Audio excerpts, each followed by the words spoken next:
Alhamdulillah nahmaduhu wa nasta'inuhu wa nastaghfiruh wa na'udzu bihi min shururi anfusina wa min sayyiati a'malina may yahdihillahu fala mudilla lahu wa man yudlil fala hadiya lahu asyhadu an la ilaha illallah wa asyhadu anna Muhammadan 'abduhu wa rasuluh Allahumma salli ala Muhammad wa ala ali Muhammad amma ba'd أيها المؤمنون رحمكم الله أوصيكم وإياي نفسي بتقوى الله فقد فاز المتقون حيث قال تعالى يا أيها الذين آمنوا اتقوا الله حق تقاته ولا تموتن إلا وأنتم مسلمون يا أيها الذين آمنوا اتقوا الله وقولوا قولا سديدا يصلح لكم أعمالكم ويغفر لكم ذنوبكم ومن يطع الله ورسوله فقد فاز فوزا عظيما. Akhwati bidin arsyadakumullah, kajian rubunan yang dimuliakan Allah SWT. Alhamdulillah, puji dan syukur kita panjatkan kehadirat Allah atas limpah nikmat dan karunia-Nya. Sebagaimana biasa kita bisa bertemu untuk bermajelis. Semoga ini bagian dari majelisnya orang-orang yang nantinya dan seterusnya mendapatkan predikat kesalehan, sebagaimana ini di antara tujuan kita mengkaji kitab Riyadhus Shalihin, tamannya orang-orang yang saleh. Di pertemuan terakhir kita sampai di hadis panjang kisah tentang Ghulam dan tukang sihir, atau ini juga menjadi background dari kisah Ashabul Ukhdud, ya, orang-orang yang dilemparkan ke dalam parit seperti di dalam surat Al-Buruz di akhir-akhir. Hadirin yang dimuliakan Allah SWT, pada pertemuan lalu kita sudah sampai di dua fakrah dari kisah ini, tapi supaya kita tidak kehilangan jejak bahwa hadis ini diriwayatkan Suhaib bin Sinan. Ini hadis ke-30 dari hadis yang ada di kitab Riyadhus Shalihin, tentang seorang raja yang dia memiliki tangan kanan seorang penyihir, di mana ketika dia sudah tua, menyadari tuanya dan dia sadar juga nantinya juga bakal mati, kesetiaannya pada rajanya hingga dia mengusulkan ada kader yang akan diajarinya menjadi penyihir yang akan melanjutkan estafet ilmu sihirnya. Lalu dan dia pun juga minta kadernya itu adalah seorang remaja, ya, seorang remaja. Ini kita kemarin sampaikan sunatullahnya kita, ya, memang kalau mau mengkader ya mengkader itu yang remaja, yang sepuh-sepuh kayak kita ini ya partner, atau nantinya juga bisa mengawali, ya, memberikan contoh untuk para kader-kader yang nantinya memang secara khusus di kader untuk apapun itu, untuk kemaslahatan apapun itu, ya, kadernya adalah remaja. Bahkan ini tukang sihir pun juga memberlakukan sunnah kauniyah, ya, untuk belajar sihir pun dipilih kader yang masih muda, ya. Ghulam itu adalah masa kira-kira berumur 11 tahun atau menjelang balik, seperti saat usia Zaid bin Sabit bertemu dengan Rasulullah. Jadi ketika Nabi hijrah sampai di Madinah, ada anak kecil yang dikenalkan pada beliau. Ya Rasulullah, hadza ghulam min Bani Najjar. Ya Rasulullah, ini ada ghulam, ya, ada anak kecil dari Bani Najjar. Qad qara'a ma unzila alaika, telah hafal dirinya ini meskipun masih kecil, hafal atas apa yang Allah turunkan kepada Anda sebanyak 17 surah, 17 surat. Nah, itu di usia 11 tahun. Beliau katakan di usia 11 tahun, dan itu disebut juga dengan ghulam, ya.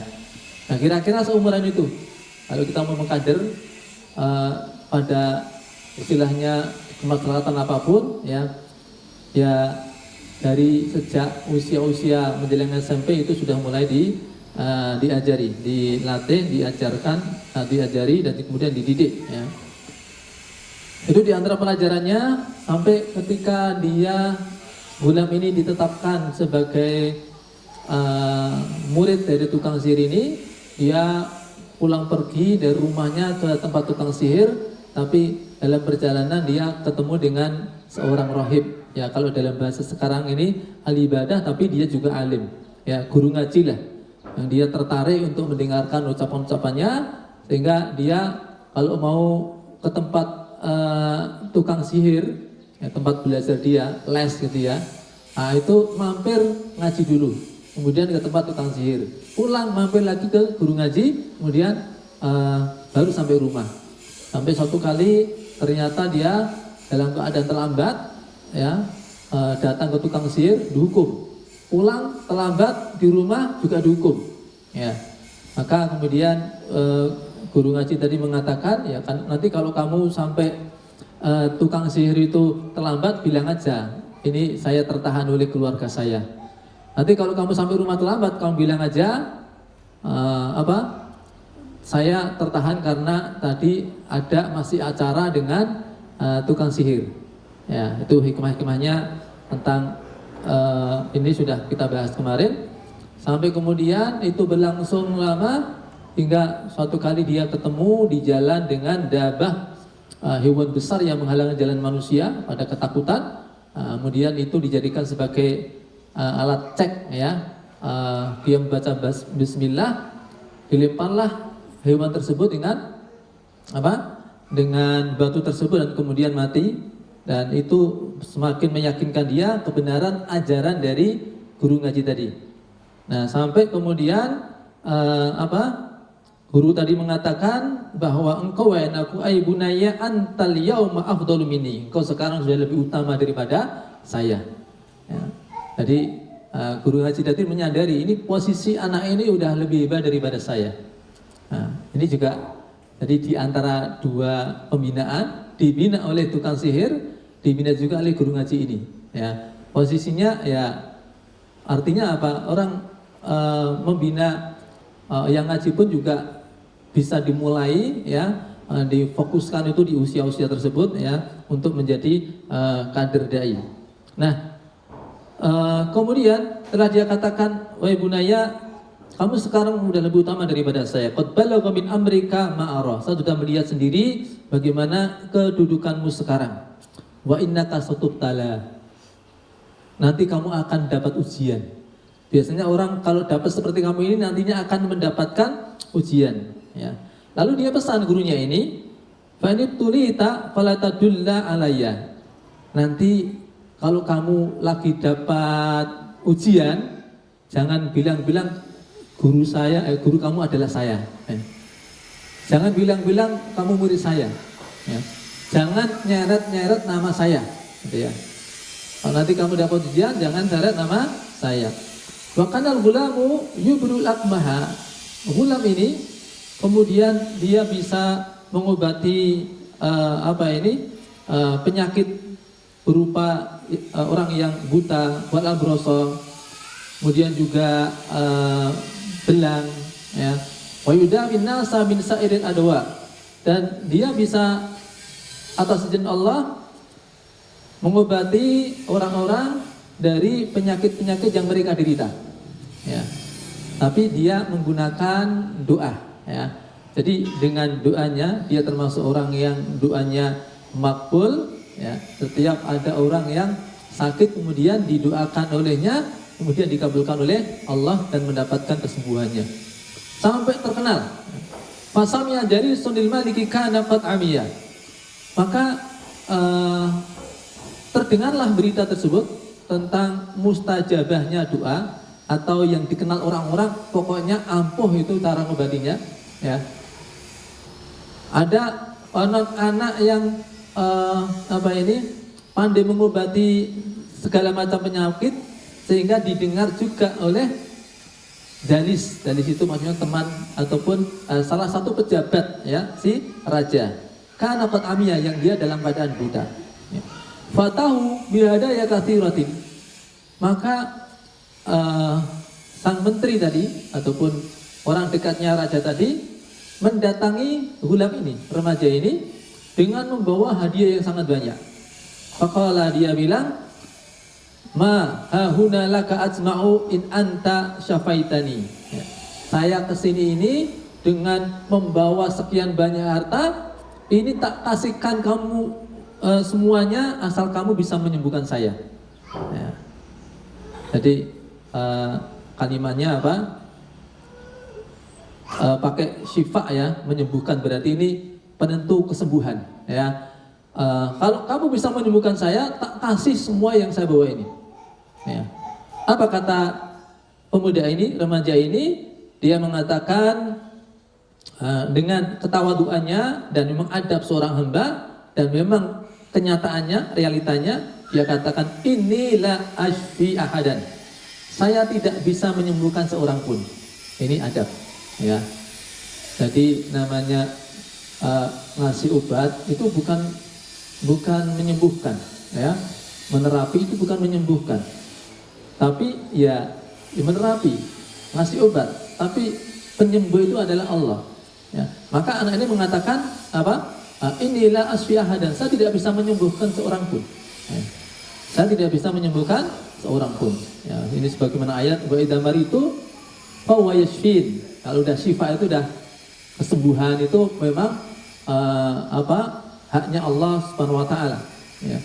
Manusia ya bisa melakukan upaya pengobatan, upaya penyihatan, upaya terapi dan yang lain-lain ya. Sementara penyembuh adalah Allah. Baida maritu fahuwa yashfin. Disandarkan kepada Allah. Sebagaimana remaja ini juga mengatakan bahwa inilah asfi ahadan, saya tidak bisa menyembuhkan satu orang pun. Yang kemarin-kemarin itu yang menyembuhkan bukan saya. Innama yasfillahu ta'ala. Yang menyembuhkan adalah Allah. Yang menyembuhkan adalah Allah. Fa'in amanta billahi ta'ala da'autullaha fasyafaka. Kalau kamu mau beriman kepada Allah, maka aku akan mendoakanmu. Moga-moga kamu mendapatkan kesembuhan. Ya. Jadi saya akan mendoakan kamu ketika kamu beriman, ya. Moga-moga kamu dapatkan kesembuhan. Ya. Karena yang menyembuhkan adalah Allah. Nah, ini diantara ternyata andalan dari pemuda ini adalah dengan dia doanya yang mustajabah. Ya. Maka terapi apapun itu, obat apapun itu yang mungkin kita lakukan ya, bagi para penerapi, juga orang-orang yang termasuk di medis, orang yang melakukan usaha penyihatan kepada manusia itu, faktor yang tidak boleh ditinggal adalah doa ya, doa. Makanya Nabi juga mengajarkan banyak doa ya. Orang kalau sakit di bagian mana, pegang dengan tangan kanannya, baca bismillah, bismillah, bismillah. A'udzu bi'izzatillah wa qudrati min syarri ma ajidu wa hadir. Ya. Doa-doa itu bukan sekedar alternatif, tapi sesuatu yang memang seharusnya kita sandarkan kesembuhan kepada Allah. Ya. Kita sandarkan semua kesembuhan itu adalah kepada Allah Subhanahu wa taala. Dan memang Allah yang menyembuhkan. Allah yang menyembuhkan. Ya. Ini adab seorang hamba. Ya, mengakui tidak perlu ada tambahan-tambahan ya, seperti Korun itu ya mengakui harta dari Allah, tapi dia masih menganggap itu karena saya dipilih oleh Allah dapat harta, itu karena ilmu saya ya. Tapi kita pilih kalimat-kalimat yang sebagaimana Nabi Sulaiman ya, ketika dia mendapat karunia begitu rupa, beliau mengatakan hada min fadli rabbi liyabluwani ashkur am akfur. Ini adalah karunia dari Allah. Ini karunia dari Allah. Apakah aku bersyukur ataukah aku kufur? Nah, ini kalimat yang paling pas, sebagaimana juga Allah contohkan dari qaulnya Nabi Sulaiman alaihissalam. Ala kulli hal, doa itu merupakan aqwal asbab. Aqwal asbab, doa itu adalah sebab yang paling dominan. Lijal bil matlub, untuk mendapatkan tujuan yang ingin dicapai, ya. Ataupun sebab yang paling dominan lidaf'il makruh, untuk menghindari apa-apa yang ditakutkan. Ya, ikhtiar kita itu hanya sekian kecil persen saja, ya. Tapi sebab dominannya adalah doa. Maka kalau manusia kehilangan mustajabahnya doa, dia nggak punya apa-apa. Orang mukmin kalau dia tidak punya doa, dia tidak punya apa-apa. Ya. Karenanya seharusnya kita berpikir bagaimana doa yang merupakan andalan kita itu tajam, mustajabah. Apa sih syarat-syaratnya supaya doa-doa kita mustajabah? Karena itu kekuatan kita sesungguhnya. Ya. Manusia itu lemah, dan semua manusia sebenarnya menyadari dirinya lemah. Ya. Sadar atau tidak sadar, aslinya ya itu tahu dirinya itu lemah. Ya. Allah pun juga sudah memberikan suatu ngepal bagaimana keadaan manusia. Wa khuliqal insanu dha'ifa. Sesungguhnya manusia itu diciptakan dalam posisi lemah. Manusia itu lemah, tapi cita-citanya apa yang ingin diraihnya sesuatu yang besar dan banyak. Macam-macam dia kehendaki, pengen bisa ini, pengen bisa itu, pengen dapatkan ini, dapatkan itu, jadi ini, jadi itu. Dia itu lemah, tetapi banyak sekali ancaman yang mengerubuti dia, yang dia kalau mengandalkan tenaganya, mengandalkan pikirannya, nggak bisa menghindari. Sebagaimana dia juga tidak bisa mengandalkan pikiran, mengandalkan kekuatan fisiknya, ototnya, untuk mendapatkan apa yang ingin dia capai. Ya. Makanya ketika menyadari kekurangan itu, manusia kemudian mencari pihak lain yang bisa menguatkan. Ya. Mencari pihak dari luar dirinya yang dengannya dia bisa mencapai tujuannya, terhindar dari apa yang ditakutkan. Hanya kadang-kadang banyak di antara manusia larinya ke tempat yang salah. Ya. Ada yang datang kepada para dukun yang itu sama-sama lemahnya juga dengan dirinya. Ya. Pengen dagangannya laris, itu datang ke dukun penglaris. Ya.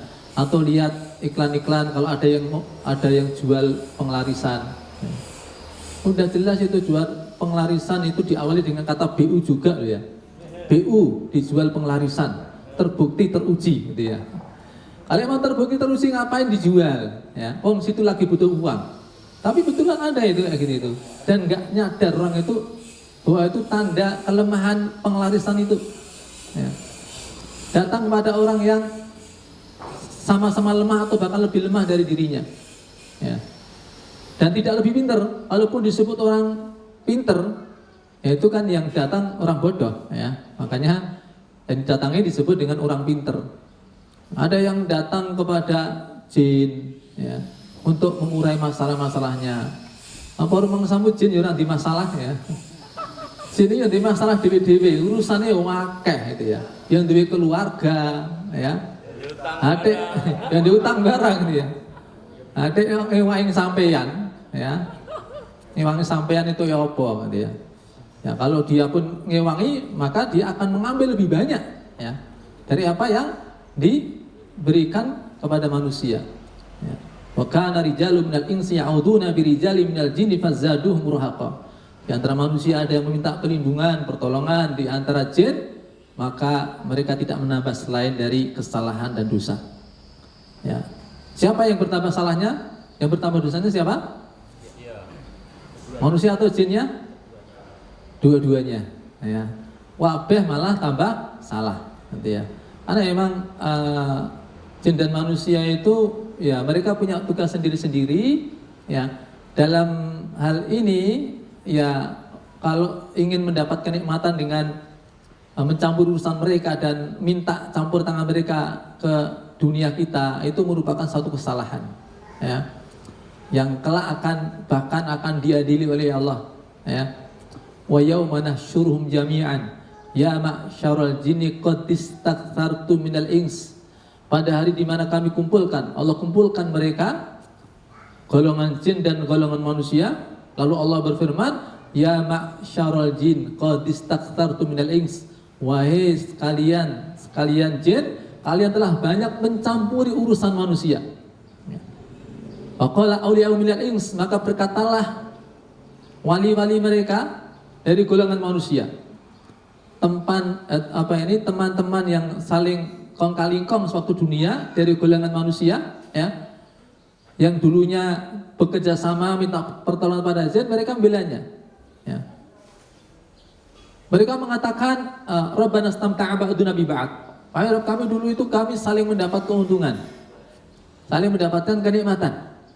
Ya, rumah saling itu simbiosis, mutualisme. Orang mutu ya, simbiosis orang mutu. Ya.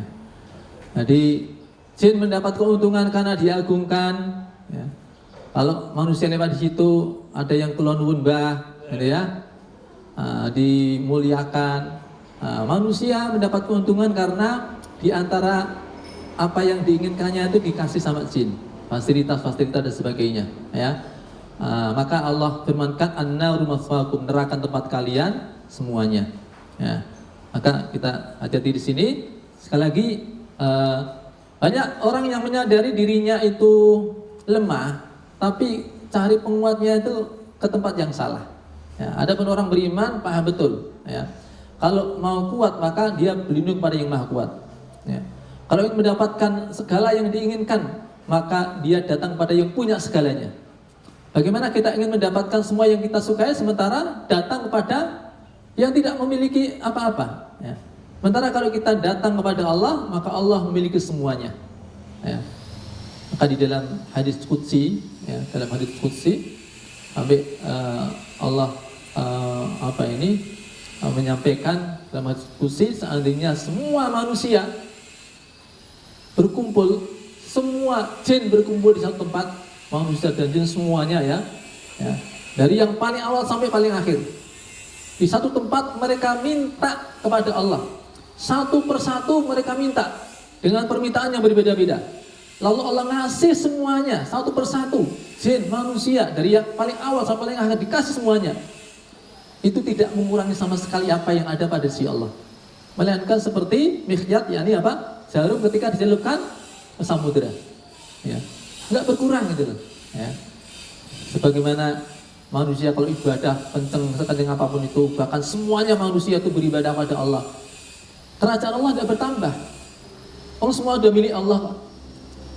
Maka pun juga ketika manusia ingkar semuanya, itu nggak akan mengurangi kekuasaan Allah, nggak mengurangi kerajaannya. Ya. Tapi yang mendapatkan faedah atau kerugian itu manusia sendiri. Beribadah dia berarti mendapat faedah dari Allah, ya, karunia dari Allah. Kalau dia ingkar, ya dia rugi karena Allah akan mengazabnya. Ya. Hadirin yang demikian Allah, seorang mukmin dia akan datang pada Allah dengan cara berdoa. Maka doa merupakan aqwal asbab. Ya. Maka kita sepantasnya, ya, menajamkan doa-doa kita dengan sesuatu yang disyariatkan. Ya. Karena ketika kita punya mustajabahnya doa, maka ini sesuatu yang aqwal asbab. Ya. Kita menjadi orang yang paling kuat ketika memiliki senjata berupa doa. Ya. Apa diantaranya? Ya, menjaga makanan. Itu resep yang sudah sangat jelas ketika Sa'ad bin Abi Waqqas, ya, beliau minta kepada Nabi, ya Rasulullah, ud'ullah yaj'alani min mustajabid da'wah. Wahai Rasulullah, tolong doakan saya agar saya termasuk orang yang mustajabah doanya. Iki jalur pisan Gus Alawase, ya. Saya nanti akan banyak permintaan, banyak permohonan. Gimana Anda, wahai Rasulullah, doakan saya supaya nanti kalau sewaktu-waktu saya berdoa apa saja, kapan saja, dikabulkan Allah. Nabi kemudian berikan satu syarat. Ya. Beliau katakan, atib mat'amak takun mustajabah da'wah. Perbagus makanan kamu. Jadikan makanan kamu halal. Niscaya Allah mengabulkan doamu. Baik. Kita lanjutkan. Nah, pemuda tadi mengatakan, kalau kamu beriman pada Allah, aku akan mendoakan kamu supaya Allah menyembuhkanmu. Fa'amana billahi ta'ala fasyafahu Allah ta'ala. Maka sang menteri tadi kemudian beriman, ya. Kemudian Allah menyembuhkannya. Fa'atal malikal fajalasa ilahi kama kana yajlisu Faqala lahul malik. Maka setelah sembuh dia seperti biasa bermajlis, bertemu, ya, ngantor lah gitu ya, ketemu dengan rajanya. Nah, ada pemandangan baru, ada yang aneh pada si menteri ini, ya, dilihat oleh sang raja. Ya. Dia mengatakan, faqala lahul malik, raja itu mengatakan, man radda alaika basarak, siapa yang menyembuhkan matamu? Ya. Kok sekarang kan bisa melihat, siapa yang menyembuhkan kamu? Ya. Apa kata siapa tadi? Menterinya tadi. Karena dia sudah beriman, dia katakan apa adanya. Qala Rabbi, yang menyembuhkan adalah Rabbku. Kaget ini rajanya ini. Ya. Kaget raja ini, dia mengatakan, walaka rabbun ghairi, kamu punya Tuhan selain saya? Bukannya selama ini kamu menyembah saya? Ya. Kok kamu katakan Tuhanmu yang menyembuhkan kamu? Memang kamu punya Tuhan lain selain saya? Ya. Karena tadi yang menyembuhkan bukan dia, berarti ketika ada sembahan berarti selain dirinya. Ya. Ini termasuk ya makanya kesombongan manusia. Ya. Dia tidak bisa menyembuhkan, tidak bisa mengurai masalah aja, ngaku sebagai apa? Tuhan. Ya. Minta disembah dan sebagainya. Dia katakan, walaka rabbun ghairi, kamu punya Tuhan selain saya? Dia mengatakan, ya namanya juga orang beriman, ya, dan semangatnya. Ketika itu dia mengatakan, Rabbi wa rabbuka Allah. Janjane niku Rabb saya dan Rabb jenengan podo Allah, gitu ya. Makna Rabb itu kan yang menciptakan, yang menghidupkan, mematikan. Makna ruhiyah, yang mengatur segala urusan, yang ngasih rezeki. Ya. Saya sama Anda sama, Rabb kita adalah Allah. Ini yang kemudian membuat marah raja tersebut, ya. Fa akhadahu falam yazal yu'adzibuhu hatta dala 'alal hulam. Si menteri ini kemudian ditangkap, disiksa habis-habisan, ya. Ditanya dari mana ilmu ini, siapa yang telah mengobatinya, dia ngaji ke siapa, istilahnya begitu, ya, sampai dia tidak tahan, hatta dala 'alal hulam, sampai tersebutlah nama Hulam tadi. Ini yang ngajarin saya Hulam, ya. Nah, faji'a bil Hulam, lalu Hulam itu atau remaja itu kemudian didatangkan, ditangkap, dipanggil lah. Faqala lahul malik, lalu raja tadi bertanya, "Ai bunayya, qad balagha min sihrika ma tubirul akmaha wal abrasa wa taf'alu." Wahai Hulam, kata raja tadi, ya, sihir kamu sudah hebat sekali. Ya. Sihir kamu sudah hebat sekali. Kamu bisa menyembuhkan orang yang buta, kamu bisa menyembuhkan orang yang kusta, kamu bisa ini dan itu. Sihirmu sudah hebat sekali. Ya, rajanya bilang apa? Oh, dia ini kader yang mau diajarin sihir. Ya. Maka raja tadi bilang sihirmu udah bagus banget, ya, udah hebat. Ya. Tapi sebagai orang yang beriman, dia ketika itu apa yang dikatakannya? Dia mengatakan, inni la asfi ahadan. Saya tidak bisa menyembuhkan seorang pun. Ya. Itu yang buta kemudian bisa melihat, bukan saya yang menyembuhkan. Orang yang kusta kemudian sembuh itu bukan saya yang menyembuhkan. Ini itu bukan saya yang menyembuhkan. Ya. Nah, dia katakan inna mayasfiyallahu ta'ala, yang menyembuhkan adalah Allah. Ya, senada dengan apa yang dikatakan oleh menteri tadi.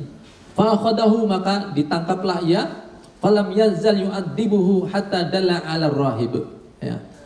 Lalu pemuda ini disiksa habis-habisan sampai terpaksa dia menyebut nama rahib, guru ngajinya tadi. Padahal udah dipesan tadi ya. Ya. Nah, ono apa-apa aja nyebut jenengku, aja ya nyeret jenengku, ya. Tapi ya karena memang udah nggak tahan dengan siksaan, ya, nggak tahan dengan siksaan, ya. Selagi apa itu dia yang penting agamanya terselamatkan, ya, ya ini risikonya dia, ya terpaksanya dia menyebutkan siapa gurunya, disebutlah itu nama gurunya, rahib tadi. Faji'a birrahib. Lalu didatangkanlah rahib itu di guru ngaji tadi. Faqila lalu dia ditanya, irji an dinik, kamu harus keluar dari agama kamu. Ya. Kamu harus keluar dari agama kamu. Istilahnya kamu harus kafir, harus murtad. Fa'aba, dia tidak mau. Ya. Fada'a bil minsyar, lalu disiapkan untuknya bil minsyar. Minsyar itu adalah gergaji. Ya. Fawudi al minsyaru fi mafriqi ra'sih. Lalu diletakkanlah gergaji itu di mafriq itu pertengahan persis, gitu ya. Kayak orang kalau sisirannya itu pihak tengah, nah, tengah-tengahnya itu, ya, tengah-tengah itu, ya. Diletakkanlah gergaji itu di tengah-tengah kepalanya. Ya. Fasyaqqahu hatta waqa'a syiqqahu, sampai kemudian digergaji, ya, terbelah hingga belahannya itu jatuh ke tanah. Ya. Nah, setelah itu, tsumma ji'a bijalisil malik. Setelah bagaimana orang yang zalim, yakni raja ini membunuh dengan tragis, ya, dan ini juga menunjukkan betapa tinggi kesabaran dari rahib tadi, ya, yang dia tidak mau keluar dari agamanya, ya, walaupun siksaannya begitu berat sampai dia terbunuh, ya. Walaupun kalau soal ucapan, gitu ya, soal ucapan itu seseorang itu boleh, ya, mengatakan kata kekafiran kalau memang ancamannya sudah berat, ya. Di antara kemarin yang kita sampaikan, Allah itu memberikan maaf, toleransi kepada umat Muhammad, ya, apa-apa yang terlupa, apa-apa yang tersalah, wa mastutihu alaih, dan apa-apa yang dia melakukannya dengan terpaksa, ya. Atau posisinya mukrah, dipaksa. Tapi ada syarat mukrah itu. Orang mengatakan dipaksa itu ada syaratnya. Tidak semata-mata dia boleh mengatakan, saya dipaksa kok, ya, ada syaratnya. 3 syaratnya. 1, yang memaksa harus lebih kuat daripada yang dipaksa. Itu jenenge dipaksa, gitu ya. Aku dipaksa bawa itu, ya. Nah, itu bukan dipaksa, dirayu, gitu ya. Maka syarat itu seseorang boleh mengatakan kekafiran, ya, karena tapi hatinya tetap iman, boleh. Tetapi tadi syaratnya yang memaksa lebih kuat daripada yang dipaksa. Yang kedua, paksaannya itu atau ancamannya itu sifatnya berat. Ya. Nah, kalau diancam, dijewer, dicetot, nah itu, ya, jewer malah iso mari, ya, pasti TE. Jadi dijewer itu bukan paksaan, karena tidak menyebabkan kecuali di perung kupingnya, ya. Nah, dijewer itu bukan paksaan. Tidak boleh kemudian ancaman jewer itu menjadikan seseorang itu mengatakan kata-kata kafiran, ya, dicetoti, gitu ya. Nah, kemudian yang ketiga, bahwa ancaman tersebut dia yakin akan berlaku kalau dia tidak mau mengatakan apa yang diminta, ya. Jadi dengan 3 syarat ini baru seseorang boleh, sifatnya boleh. Seandainya seseorang itu memilih bertahan, gitu ya, seperti rahib ini, ya, itu juga kalau faedahnya lebih besar, itu lebih utama, dia syahid insya Allah, ya. Tapi seandainya dia memilih untuk mengambil dispensasi, maka diperbolehkan, ya. Seperti apa yang terjadi tentang fitnah khuluqul Quran, ya. Di masa Imam Ahmad bin Hanbal itu pemahaman Jahmiyah itu sampai ke pucuk kepemimpinan, kekhalifahan ketika itu, ya. Sampai-sampai kemudian karena sudah sampai ke penguasa pemahamannya, memaksakan para ulama dengan pemahaman itu, ya. Dipanggil satu-satu para ulama, ya. Menurutmu Al-Quran makhluk atau bukan? Di ketika itu para ulama pun, ya, mereka itu mengambil jalan yang berbeda-beda. Karena ancamannya berat, ditakoni tapi nang burine ana pecut, ya. Pecutnya ora baen-baen, ya. Nanti ada ceritanya bagaimana pecut yang yang mengenai Imam Ahmad bin Hanbal ya. Ditanyai tapi di belakangnya ada Al-Ghujjum membawa pedangnya ya. Menurut Tuan, menurut Ustadz ya, Al-Quran makhluk atau bukan? Nah, di antaranya ada yang mengambil dispensasi ini memenuhi syarat masalahnya ya. Dia sudah dipaksa, yang masa lebih kuat, kemudian ancamannya juga berat, pancung gitu ya. Kemudian dia juga yakin ini ancaman serius, bukan sekedar mengada-ada atau basa-basi, bukan pula gertak sambal.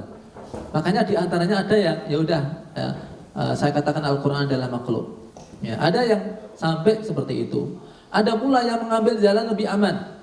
Ya, jalan lebih aman, yakni dengan bahasa-bahasa tauriyah. Menurut Anda Al-Quran makhluk atau bukan? Maka dia mengatakan, menurut saya Tuhan, Zabur itu dari Allah. Ya, Zabur dari Allah, Injil dari Allah, Taurat dari Allah, Al-Quran dari Allah. Keempat-empatnya ini adalah makhluk. Ya, empat-empatnya adalah makhluk. Ya, oke, berarti kabeh makhluk, gitu ya. Padahal dia punya apa yang dikatakan dengan apa yang dinurunkan beda. Ya, maksud empat itu ini loh, dengan lagi. Ya, keempat-empatnya ini, drijine ini loh. Ini makhluk. Kalau apa? Zabur dari Allah, Injil dari Allah, Taurat dari Allah, Al-Quran dari Allah. Nah, keempat-empatnya ini mana? Ini loh. Ya. Jentik, dari manis, dari tengah, dari telunjuk. Ini adalah makhluk. Nah, ini yang disebut dengan tauriyah. Ngapusi, neng orang ngapusi. Orang ngapusi, neng ngapusi. Karena apa ngapusi? Ya. Akhirnya aman ya, aman. Nah, masalahnya boleh tidak tauriyah seperti itu? Tauriyah seperti itu boleh nggak? Ya. Kalau ini antum ditanya istri, jawabnya dengan bahasa tauriyah itu kira-kira gimana?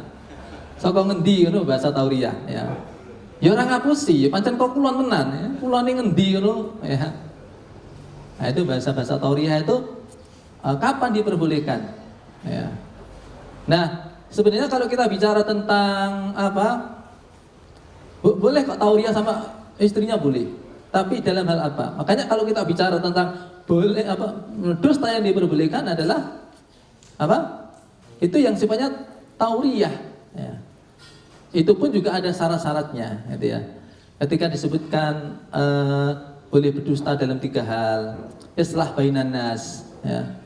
Islah bainan nas, mendamaikan 2 orang yang berselisih, itu boleh menipu, tapi menipunya itu bukan dusta sharih, tapi dengan tauriyah juga.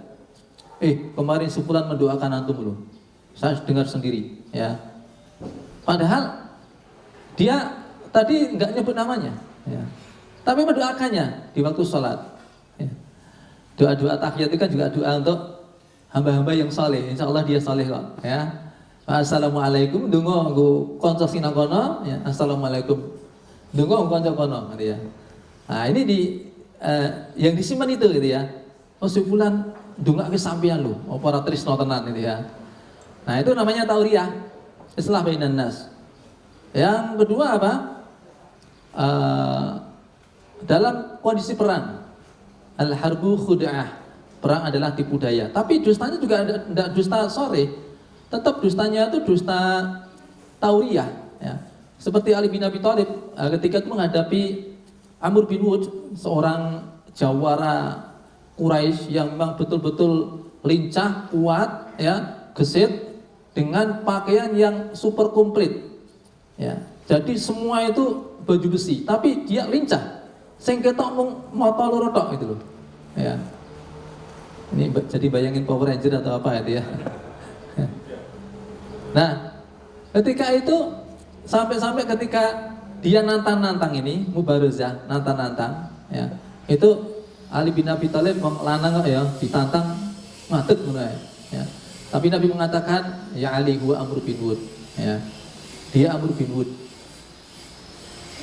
Nabi secara terang gitu ya, lihat kekuatan dari Amr bin Wud ya, seakan dia mengatakan, kowe ngerti Nabi Amr bin Wud lho kok, kowe apa gagak wani mergo ngerti gitu loh, ya. Ya Amr bin Wud, ya. Duduk lagi.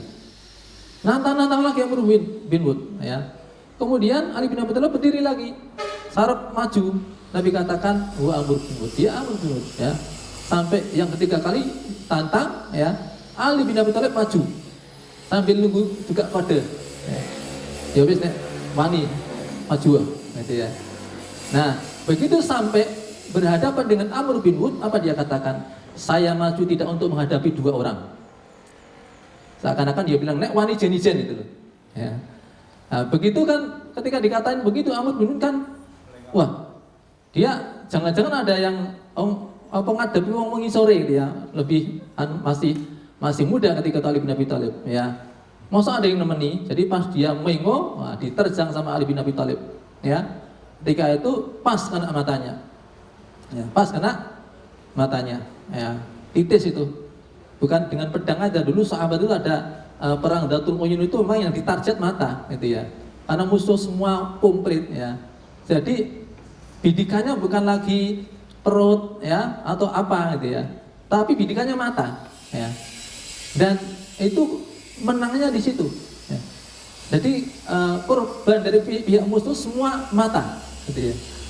Jadi bisa bayangin titik sahabat dulu apa kayak apa? Ini dibidik bersama ini loh ya. Menurut ini. Ini gimana pemanah kita ini ya? Yang dari Turki ya. Ya. Wah dapat poin 98, masya Allah ya. Juara 98 dunia. Ya, itu kan udah kelas dunia walaupun 98 tapi kan udah kelas dunia gitu ya. Ya. Itu tadi karena beliau-beliau ini bukan kader ya, tapi mengawali al-fadlu lil mubtadi, keutamaan bagi para pemula. Ya, maksudnya yang memulai. Ya, nanti ini untuk ngasih contoh para kader ini loh, ngene wani gitu ya. Pokoknya wani gitu ya. Nah, jadi ketika Ali bin Abi Thalib itu menerjangnya, ya Amr bin Wud masih dalam kondisi masih bisa ngomong, dia bilang khodak tani, ya urek sampean. Apa kata beliau? Al harbu khuda'ah, perang adalah tipu daya. Ya. Masa perang kok? Di mana posisi kamu? Ya. Ini tak Sherlock ya. Sherlock ya. Itu dengan akurasi ya. Kurang dari 3 meter ya udah ya bleng gitu loh ya. Nah, boleh itu menipu. Dalam kondisi perang itu pun di antara ulama mengatakan itu pun tetap posisi tauriah. Ya. Bukan terang-terangan dia berdusta, tapi ya Ali bin Abi Thalib kan bener kan dia mau menghadapi satu orang aja gitu. Saya maju tidak untuk menghadapi 2 orang kan bener dia. Tapi ini mengecoh ya, mengecoh musuh. Tapi dia tidak dusta. Ya. Seperti juga ketika Abu Bakar Siddiq membersamai Rasulullah berhijrah. Itu kan beliau berdua ini kan di ketika itu berhijrah kan dicari-cari, the most wanted ketika itu kan, dengan hadiah yang besar. Ya, dan nyawa juga terancam. Sehingga ya mereka melakukan itu. Tauriah.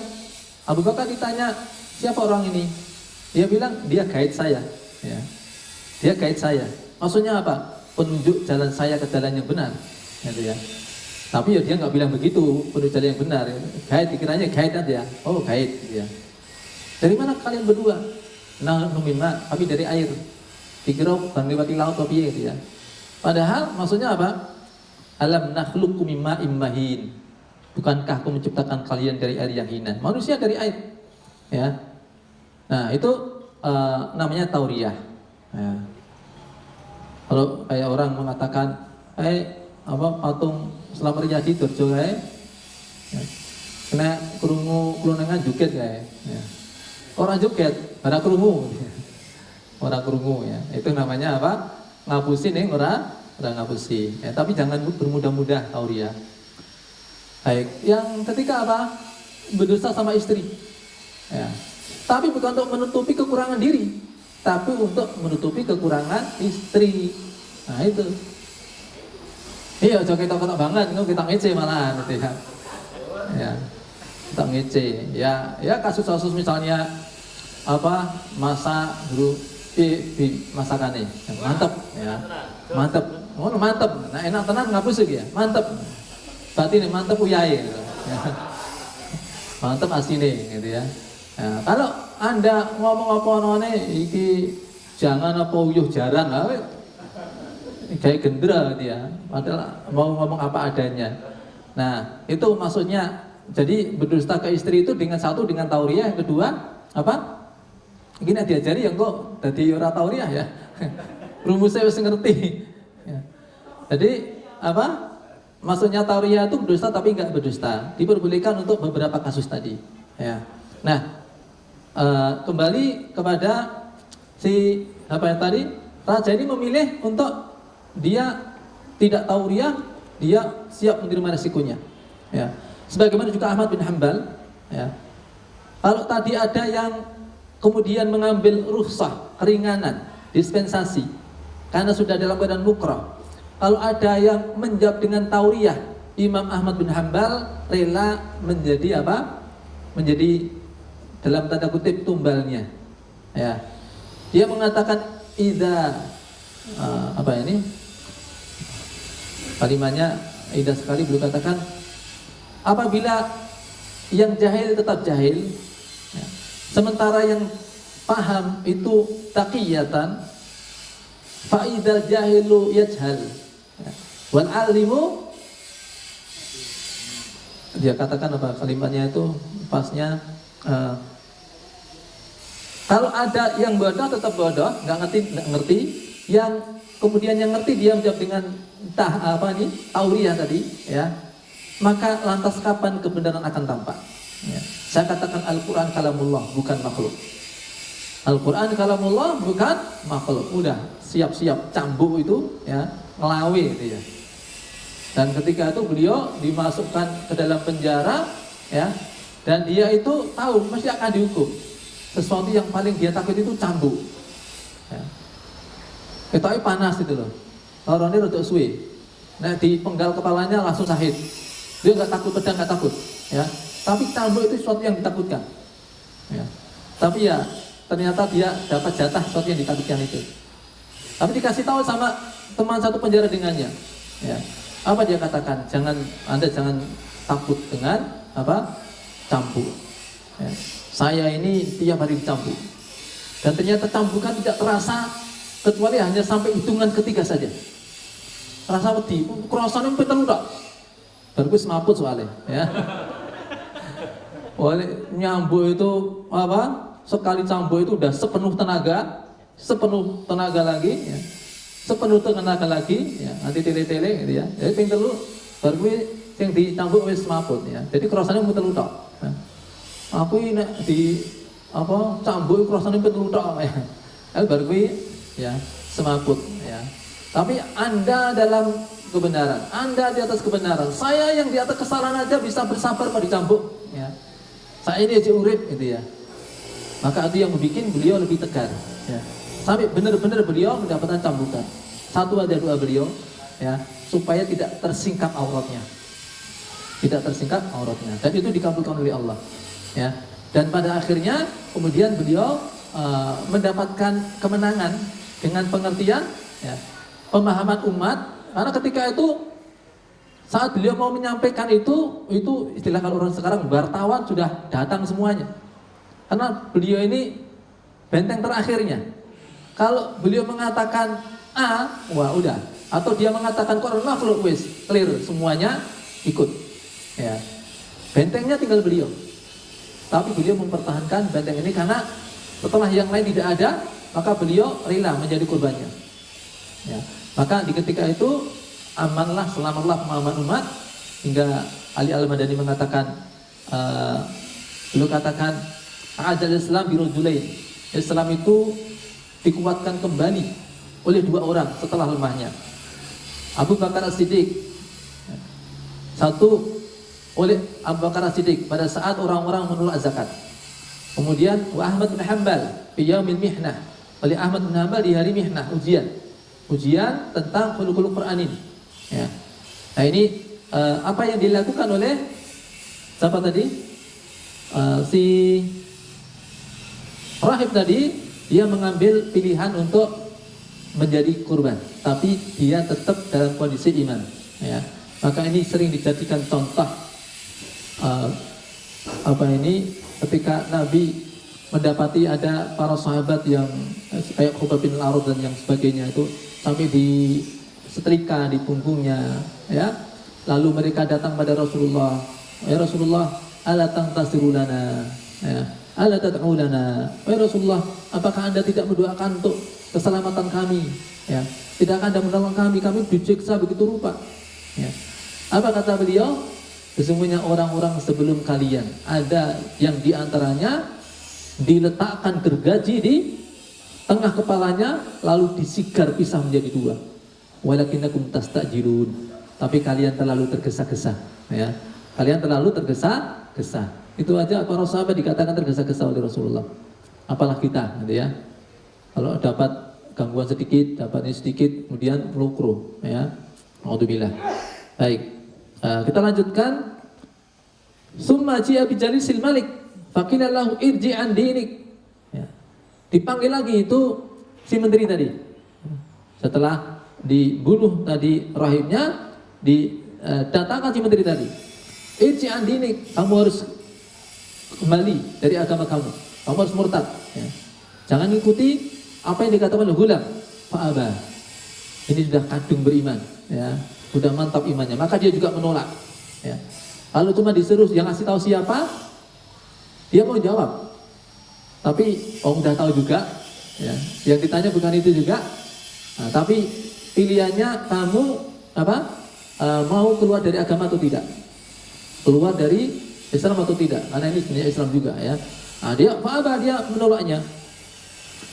Nah, setelah dia menolak, sama dilakukannya. Fa wudi al-misharu fi mafriq ra'sihi, diletakkan gergaji di kepalanya lalu disikar menjadi dua. Fasyaqahu bi hatta waqa'a syiqqahu, sampai sikarannya itu, belahannya itu jatuh. Summa ji'a bil ghulam, lalu didatangkan si ghulam, ya, remaja tadi. Faqila lau irji'an dinik, dikatakan kepadanya kembalilah kamu dari agama kamu, murtadlah kamu, keluar dari Islam. Fa'aba, dia tidak mau. Ya. Hal ini dilakukan berbeda. Pada fa'ila nafarin min ashabihi, maka dipanggillah al-guju, ya, yang atas perintah rajanya tadi. Dia katakan, idhabu bihi ila jabalin kada wa kada, idhabu bihi ila jabalin kada wa kada, bawa anak ini ke atas gunung, ya. Fas'adu bihil jabal, kamu bawa dia naik ke atas gunung. Fa'idha balagtum dirwatahu, kalau kalian sudah sampai di puncak gunung, fa'in roja'an di ini, kalau dia mau kembali, mau murtad, keluar dari agamanya, udah aman, bawa lagi dia turun. Wa'ila, kalau dia nggak mau keluar dari agamanya, fatrahuhu, ya, jungkirno, apa namanya, jorokno, ya, jorokno itu apa? Jorokan, ya. Apa sempas apa, ya, orang langsung teling metu, ya, tapi pas nulisnya biasanya metu, ya, biasa nulisnya. Nah, ketika itu jadi ancamannya udah membawa ke bukit, ke gunung, ya. Kalau ternyata dia tidak mau keluar dari agamanya, udah, ya, terjunkan ia dari atas gunung, ya. Jadi di pucuknya kemudian diterjunkan dari atas gunung, itu ancamannya. Ya. Nah, apa yang terjadi? Fadhahabu bihi, mereka membawa pemuda tadi ke gunung. Fasaidu bihil jabala, hingga mereka menaiki gunung. Faqala, pemuda tadi kemudian berdoa. Ini senjatanya apa? Senjatanya doa. Allahumma qfinihim bima syi'ta, ya Allah, selamatkanlah aku dari mereka dengan cara yang Kau kehendaki. Ya. Ini merupakan satu ungkapan yang sangat indah, ya. Ya, mau gimana terserah, pokoknya Engkau tolong aku ya Allah, supaya Engkau menyelamatkan aku dari mereka, ya. Nah, ketika dia berdoa seperti itu, farajafa bihimul jabalu fasaqatu, ketika itu ada gempa, ya, gempa tektonik, ya. ada gunung itu bergetar, bukan sekedar bergetar, getarannya itu sampai ya ngeri hingga pada bergulingan tadi orang-orang yang membawa apa? Bawa pemuda tadi. Ya, jadi mereka mati semua yang bawa tadi. Nah, pemuda tadi kemudian faraja'a ilal malik, dia datang kepada raja tadi. Jadi orang kok terus melayu nang ndi ora? Orang delik, ya. Jadi ya kaya roto ngece ya malah dia. Datang dia kepada raja tadi, ya. Datang lagi kepada si raja. Nah, faqala lahul malik, lalu raja tadi bertanya, "Ma fu'ila bi ashabik?" Lo tadi mana? Yang bawa kamu mana? Kok sing bali malah kowe iki sing gawa kowe nang ndi gitu ya. Mana tadi yang bawa kamu? Faqala kafaniyahumullahu taala. Allah telah menyelamatkan aku dari mereka, ya. Nah, ini belum enggak terima juga ini si raja ini. Pada fa'ilana farim nasabihi, lalu didatangkanlah juga tentara-tentaranya, ya, para al-gudu yang lain. Lalu dia katakan, idhabu bihi fahmiluhu fi kurkur. Hendaklah kalian bawa anak ini dengan menggunakan perahu, wa tawassatu bihil bahar. Kalian bawa ke tengah laut, ya. Sudah dulu ya. Ya udah sampai tengah laut dulu ya. Ya. Insyaallah kita lanjutkan yang akan datang. Assalamualaikum warahmatullahi wabarakatuh.